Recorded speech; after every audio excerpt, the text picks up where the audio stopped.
Question है हमारे पास question 2। के का मान बताइए जिसके लिए द्विघात समीकरण 2x² माइनस के एक्स प्लस के इज इक्वल टू 0 के बराबर मूल हो। तो क्वेश्चन में हमसे बोला गया है कि हमें एक इक्वेशन दे रखी है और इस इक्वेशन के जो है बराबर मूल हैं, तो तब हमें के की वैल्यू फाइंड करनी है। ठीक है, तो हमें के की वैल्यू यहाँ पर फाइंड करनी है और जो हमें समीकरण दे रखी है 2x² माइनस के एक्स और प्लस के इज इक्वल टू 0, इसके हमसे क्वेश्चन में बोला गया है इसके के दो मूल, दोनों के दोनों मूल जो हैं वो बराबर हैं। अब देखिए, जब भी ऐसी कंडीशन होती है कि किसी समीकरण के दो मूल बराबर होते हैं तो वहाँ पर हम, और किसी की वैल्यू हमें निकालनी है, तो वहाँ पर हम b² माइनस 4ac जिसको हम डिस्क्रिमिनेंट कहते हैं, इसको हम 0 के इक्वल लेकर के चलते हैं। ठीक है, तो यहाँ पर हमसे बोला गया है कि मूल बराबर है, तो इस समीकरण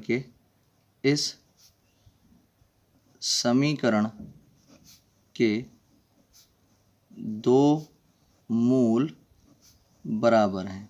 ठीक है, और समीकरण में x की जितनी हाईएस्ट पावर होती है उसके उतने ही मूल पॉसिबल हो पाते हैं। ठीक है, तो इस इक्वेशन में x की हाईएस्ट पावर 2 है, यानी x की सबसे ज़्यादा घात 2 है, तो यहाँ पर 2 ही मूल पॉसिबल हो पाएंगे।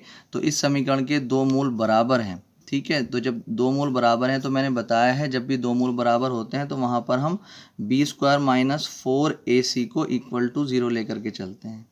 अब b की बात अगर हम करते हैं तो यहाँ पर हमें सबसे पहले यहाँ पर हमें a और b और c और लिखना है। a क्या होता है x² के साथ में जो होता है, यानी कि 2।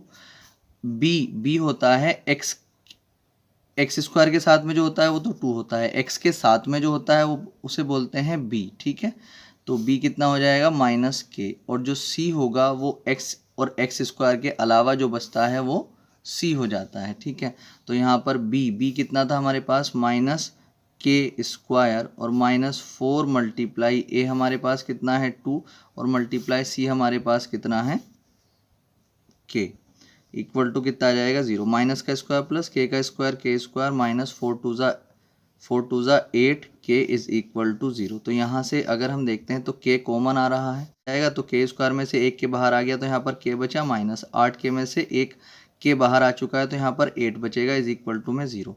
तो अब यहाँ पे क्या करेंगे, k को इक्वल टू 0 ले लेंगे हम। ठीक है, और यहाँ पर k माइनस 8 को भी इज इक्वल टू 0 ले लेंगे। यहाँ से जब k की वैल्यू निकालेंगे तो 8 इधर आकर के प्लस का हो जाएगा।